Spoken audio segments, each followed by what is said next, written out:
All right, today we're going to be doing a review unit for Unit 6. Here's the first question off our review packet.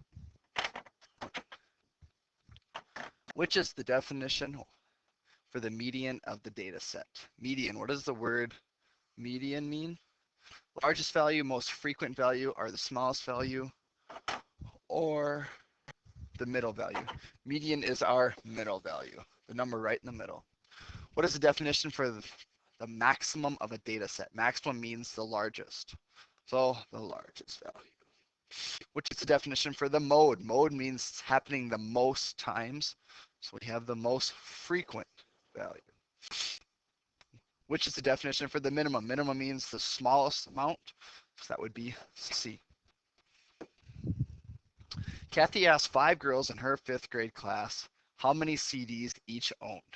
The results of her survey are shown below. 1, 5, 5, 6, and 1. What was the median number of CDs owned? Median means the middle number. We'll have to put them in order from smallest to largest. Once I've done that, I can cross them off. One side, the other side, one side. 5 would be my median. Next question. Kathy concluded the typical 5th grade student owns about 5 CDs. Do you agree with her conclusion? Explain. Well, it says Kathy asked 5 girls in her 5th grade class. She only asked 5 girls, okay? And they're all in her class as well. So do I agree with her comment? The typical 5th grade student owns about 5 CDs? No, I don't agree with that for multiple reasons. 1, there's only 5 girls. 2, she only asked her class. And 3, she didn't ask any boys. So that's how I explained it there. And C, describe 2 ways Kathy could improve her survey. Well, one way, she could ask more than 5 girls. Ask more people, or ask more girls. And the second way would be ask girls that aren't in her class. We're adding fractions. 4 over 19 plus 8 over 19. Do they have common denominators? They sure do, and it's 19, so I can just add right across. 19 is my denominator. 4 plus 8 equals 12. 12 over 19 is my answer. Next question. 12 over 13 minus 7 over 13. Do they have a common denominator? Yes, they do. 13 is the common denominator. So 13 is my denominator. Next thing I have to do is subtract 12 minus 7. That is 5. Another easy problem. 6 minus 3/4. Now there's multiple ways to look at this. There's an easy way to look at it. 6 is a whole number, and I'm subtracting 3/4. So the whole number that's less than 6 is 5. If I take 3/4 away from 1, I've got 1/4 left. That's the easy way to look at it. I can also change it to be a little different. How to find this? This 6 right here, I can change it into 4 over 4, into fourths. So 6 would be the same as saying 4 over 4 6 times.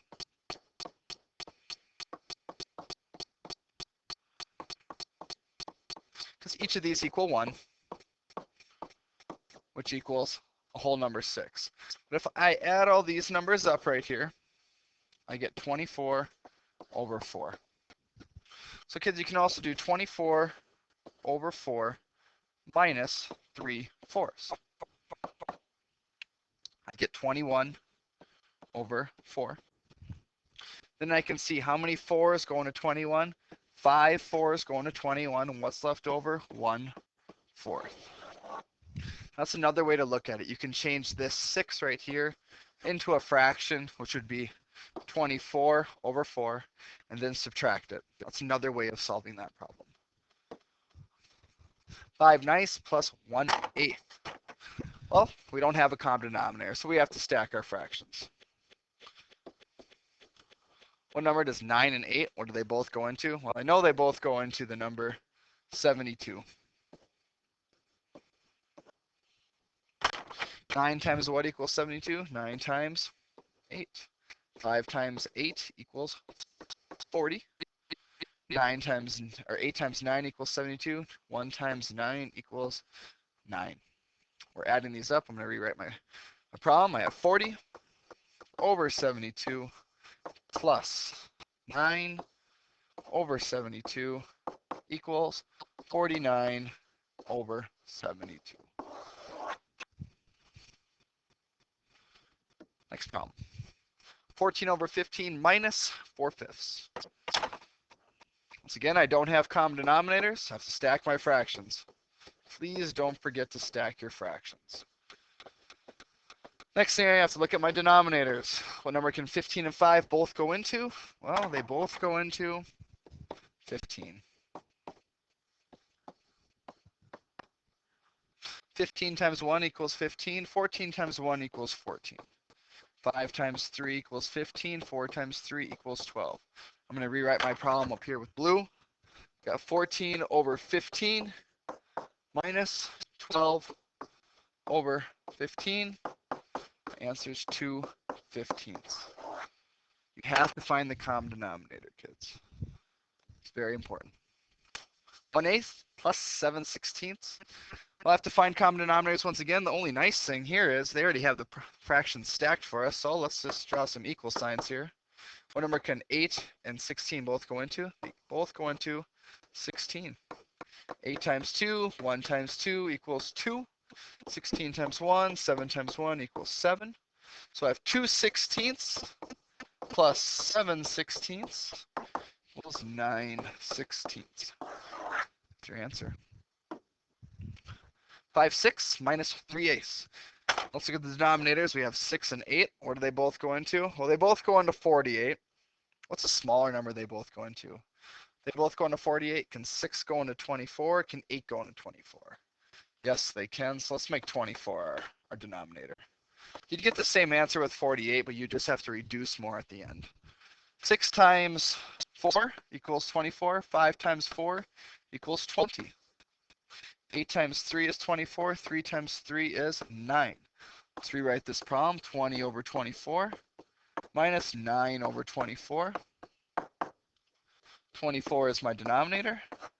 20 minus 9, I have 11. 11 over 24 is your answer. 4/5 plus 5/7. 5 and 7, they each go into 35.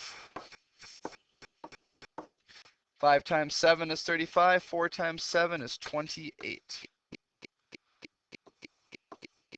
Let's rewrite that so it's nice and neat. 7 times 5 is 35. 5 times 5 is 25. I'm going to be adding this number plus 25 over 35.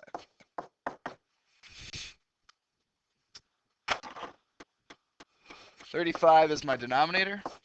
28 plus 25 equals 53. There's my answer.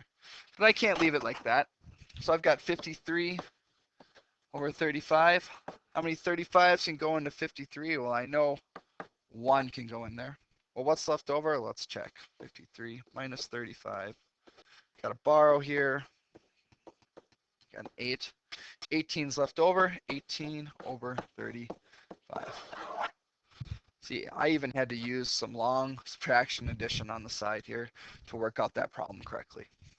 4/5 minus 1/2. What can 5 and 2 each go into? They each go into 10. 5 times 2, 4 times 2 equals 8.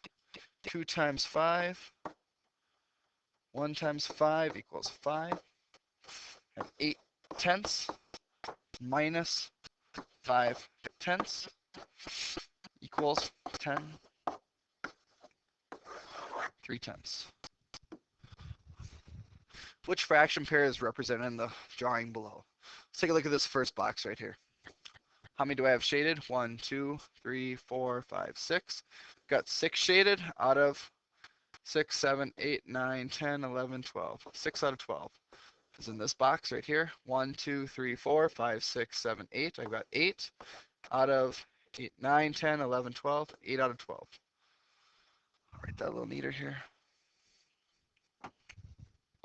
8 over 12. 6 twelfths and 8 over 12. 6 twelfths and 8 over 12 is not one of my answers. That's because they probably reduced.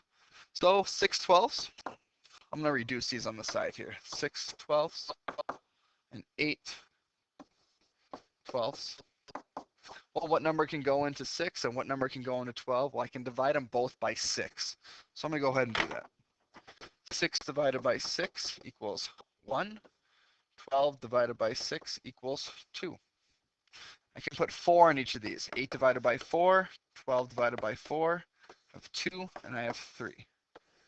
My new answers, I have half here, and I have 2/3 here. Is that one of my answers down here? Half and 2/3, I would circle this one right here. Perfect.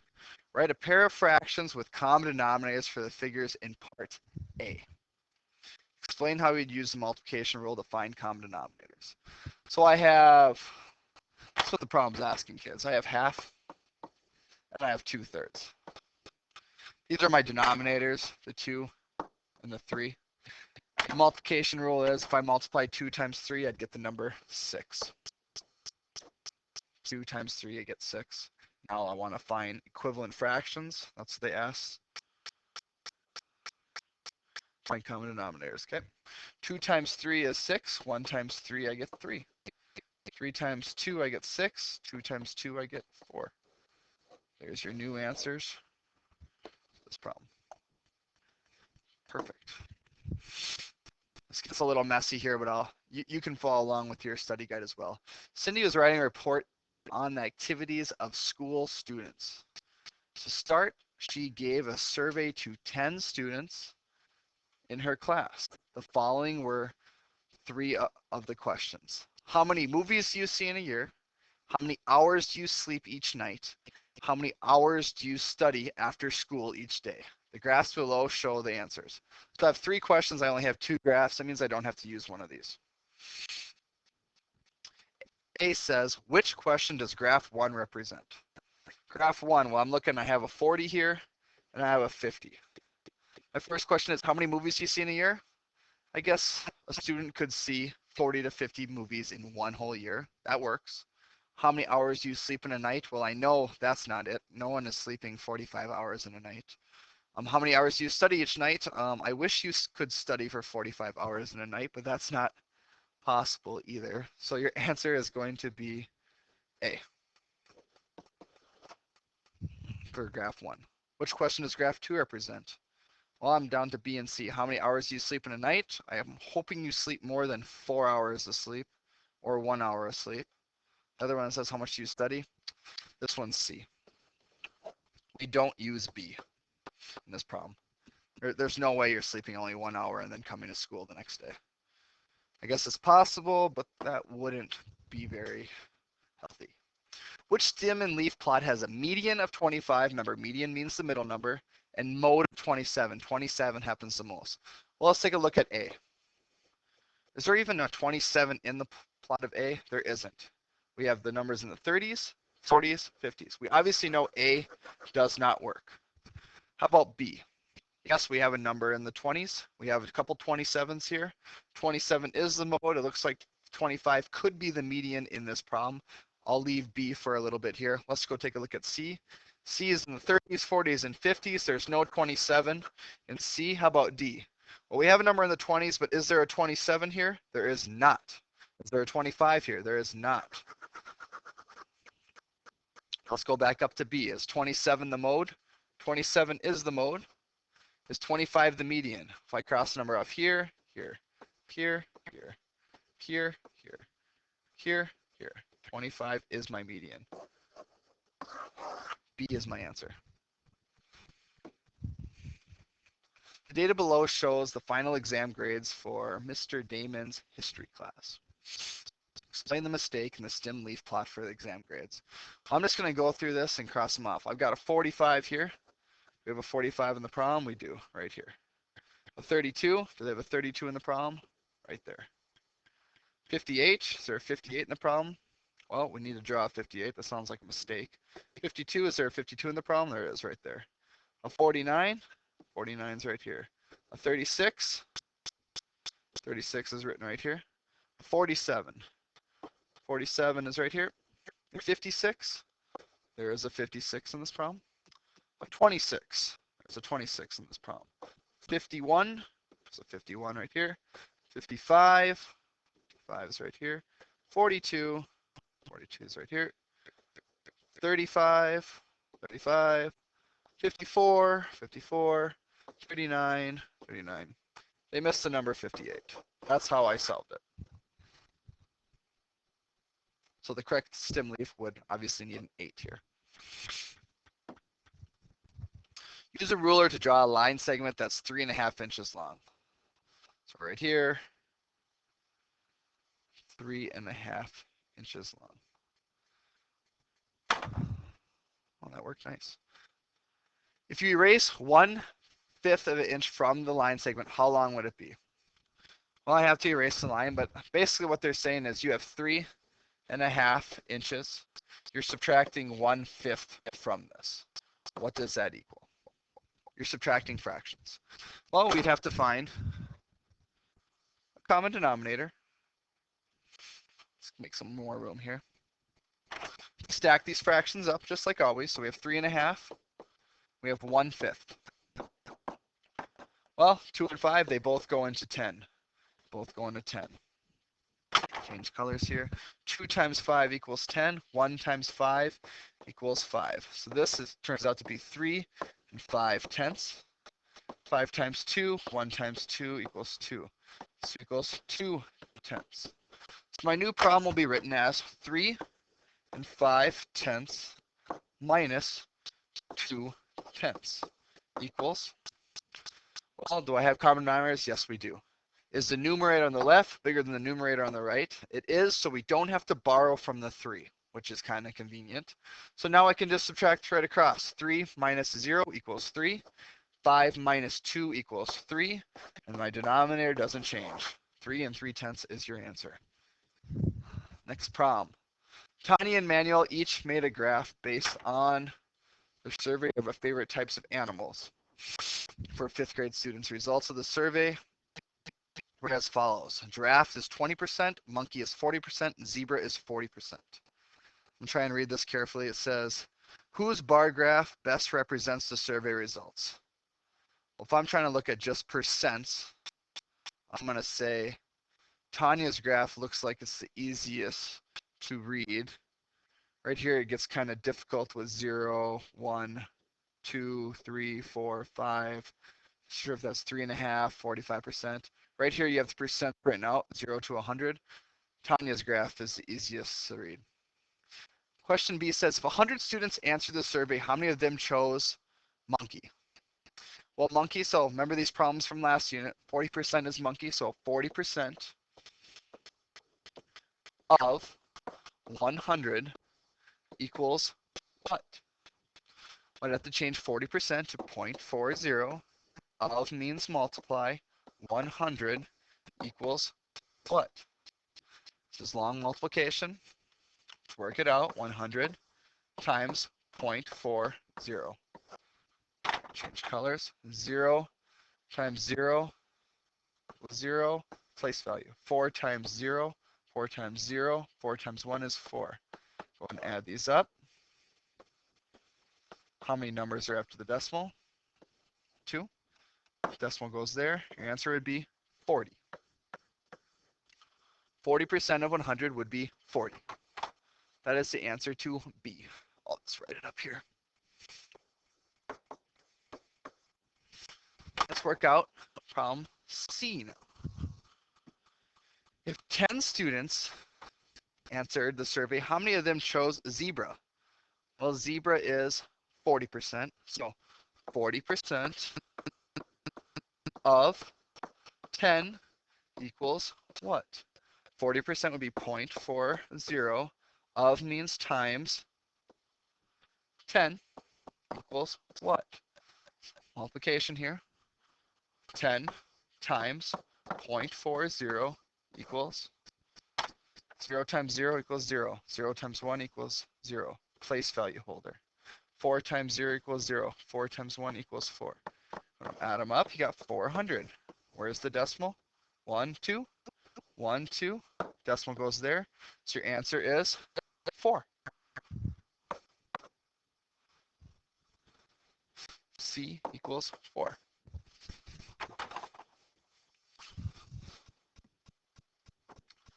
Problem D, if 50 students answered the survey, how many of them chose a giraffe? So the giraffe is 20%. I'm getting these numbers right here, kids, just so you know. 20% of 50 equals what? 20% would be written as 0.20. Of means, sorry, decimal here. Of means multiply. 50 equals what? 50 times 0.20. 0 times 0, 0 times 5 is 0. Place value holder. 2 times 0 is 0. 2 times 5 is 10. Go ahead and add them up. 0, 0, 0, 1. How many are after the decimal? 1, 2, 1, 2. Decimal's right there. So your answer is 10. I'm going to do the same thing here. D equals 10.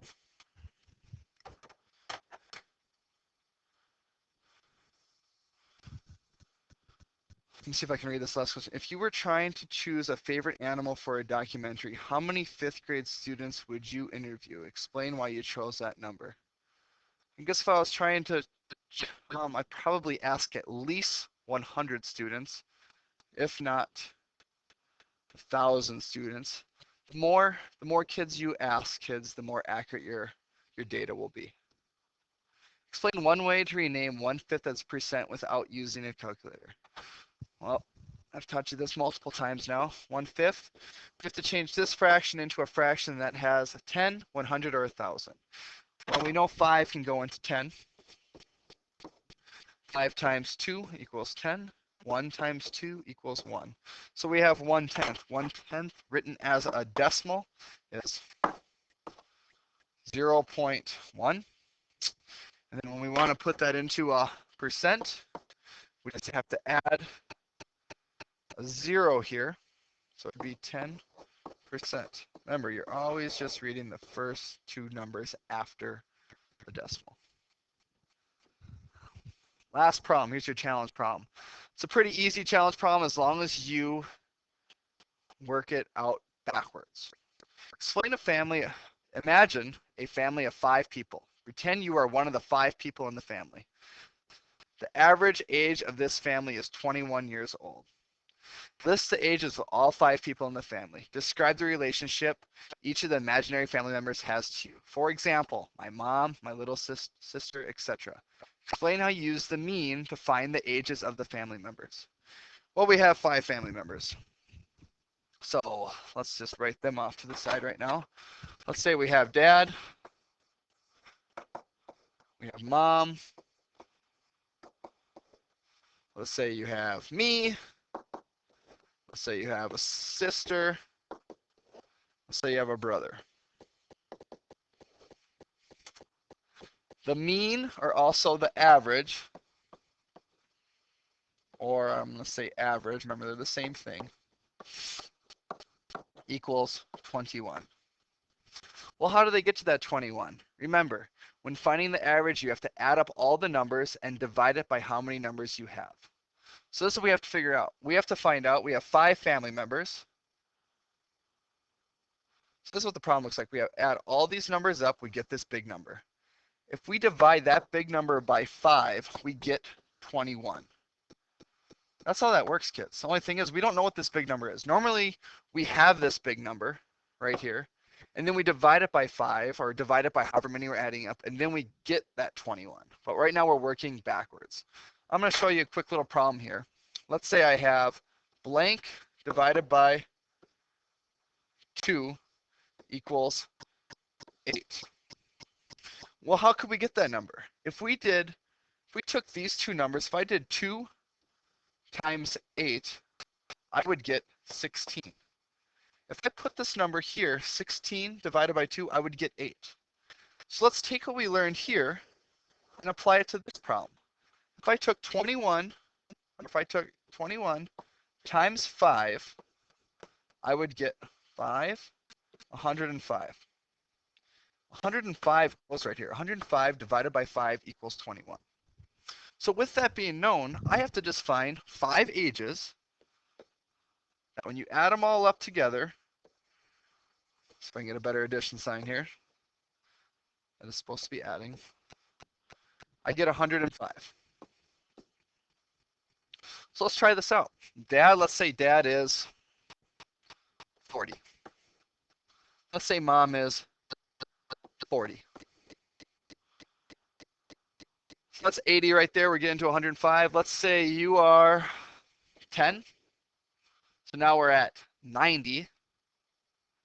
Let's say your sister is 8. So we're at 98. That means your brother has to be 7.